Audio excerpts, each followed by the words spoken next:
Manakkanad government school പരിസരത്ത് കക്കൂസ് മാലിന്യം നിക്ഷേപിക്കുന്ന സംഭവം തുടർച്ചയായതോടെ പ്രതിഷേധമായി പഞ്ചായത്ത് കമ്മിറ്റിയും രംഗത്തെത്തി. മരങ്ങാട്ടുപള്ളി ഗ്രാമപഞ്ചായത്ത് കമ്മിറ്റി യോഗം ചേർന്ന് സംഭവത്തിൽ പ്രതിഷേധിച്ചു. സംഭവവുമായി ബന്ധപ്പെട്ട് അടിയന്തര അന്വേഷണ നടപടികൾ നടത്തുവാനും സാമൂഹ്യ വിരുദ്ധർക്കെതിരെ ശക്തമായ നടപടി സ്വീകരിക്കുവാനും പഞ്ചായത്ത് കമ്മിറ്റി തീരുമാനിച്ചു.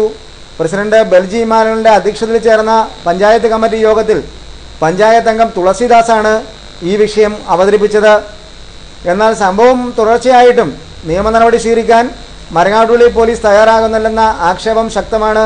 സംഭവം തുടർച്ചയായതോടെ മരങ്ങാട്ടുപള്ളി ഗ്രാമപഞ്ചായത്ത് അംഗം തുളസിദാസ് പ്രശ്നം ജില്ലാ പോലീസ് മേധാവിക്ക് മുമ്പിൽ വരെ അവതരിപ്പിച്ചിരുന്നു.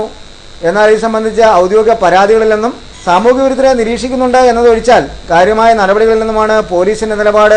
പലതവണ പോലീസിൽ പരാതി പറഞ്ഞിട്ടും നടപടികൾ എടുക്കുന്നില്ലെന്നാണ് പഞ്ചായത്ത് അംഗത്തിന്റെ ആക്ഷേപം. ആരോപണ പ്രത്യാരോപണങ്ങൾ ശക്തമാകുമ്പോഴും മാലിന്യ നിക്ഷേപം തുടർക്കഥയാകുന്നു എന്നുള്ളതാണ് നാട്ടുകാർക്ക് തലവേദനയാകുന്നത്.